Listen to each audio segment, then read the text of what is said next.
오늘도 새벽 예배를 드리게 하시 하나님께 감사와 찬송과 영광을 올려드립니다. 우리 다 함께 사도신경으로 신앙 고백하신 후에 찬송가 175장을 부르신 후 에레미야서 46장의 말씀을 읽으신 다음 오늘 말씀을 듣도록 하겠습니다. 에레미야서 46장은 열방에 대한 예언입니다. 하나님은 유다의 하나님만이 아니시라 모든 열방의 하나님이십니다.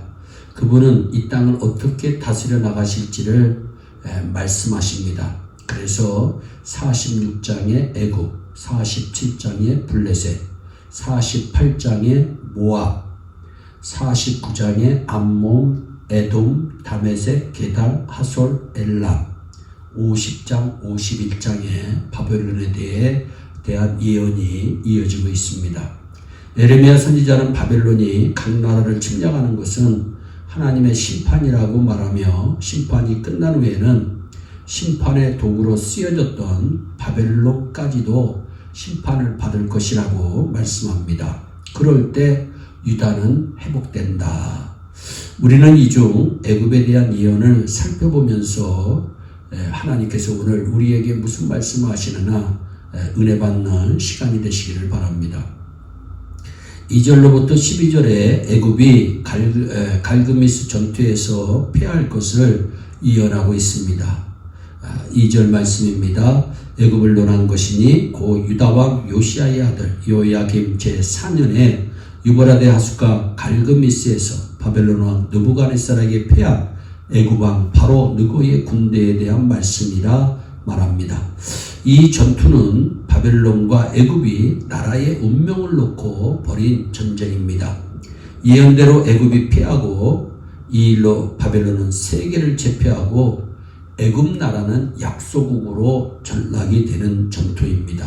그래서 이 갈그미스라고 하는 전투는 대단히 유명한 전투입니다.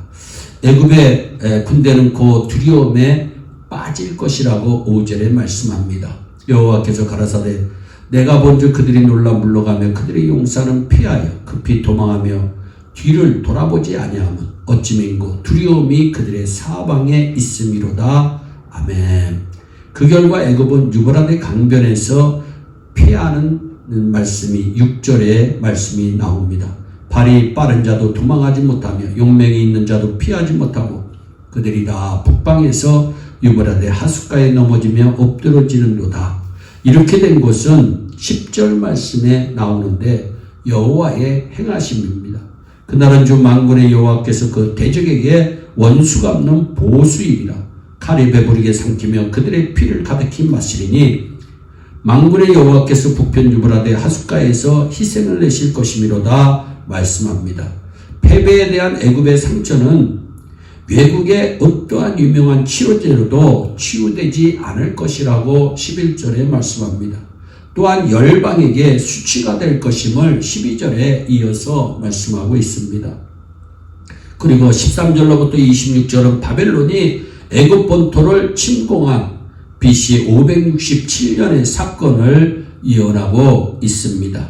이 일은 유다의 남은 자들이 하나님의 지시를 무시하고 애굽으로 감으로 인해 일어난 사건임을, 그러니까 에레미야서 44장 29절로 30절의 말씀이 오늘 이 전투에 이 바벨론이 애굽 본토를 침공한 사건에 이르게 한 것이라고 하는 것을 성경을 통해서 알 수가 있습니다.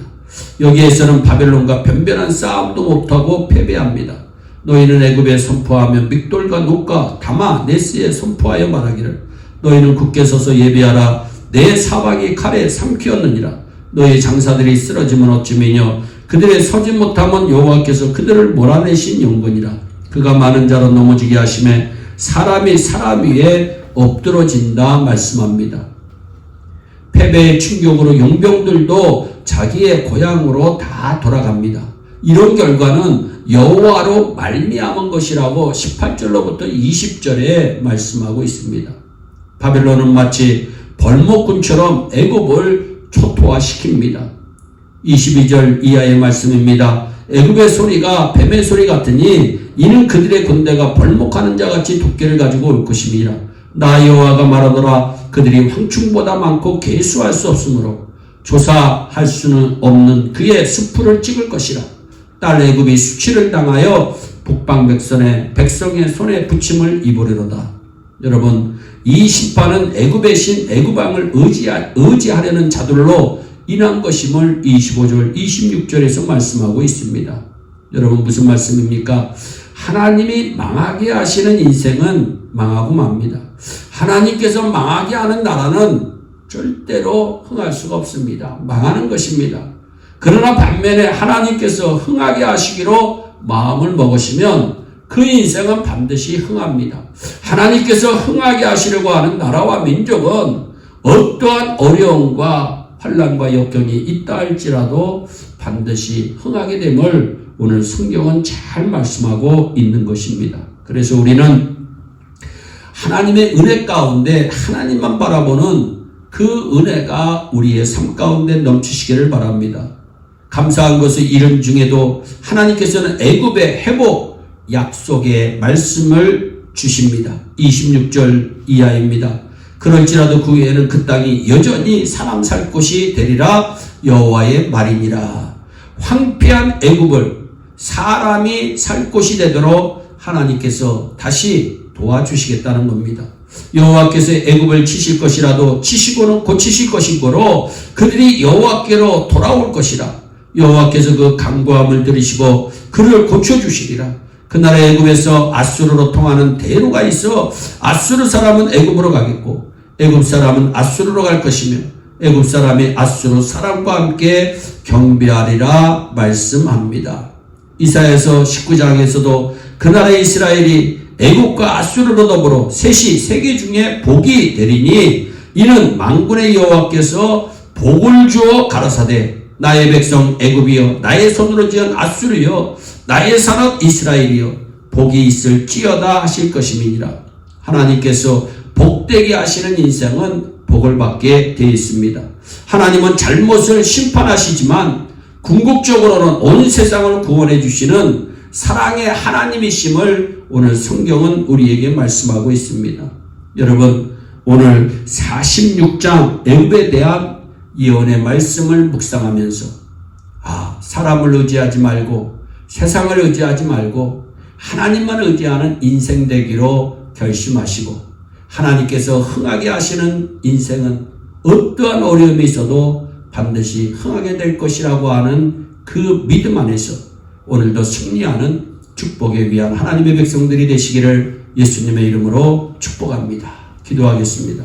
사랑의 하나님 아버지, 애굽의 잘못으로 인해서 하나님의 심판을 받는 애굽의 모습을 하나님 묵상합니다.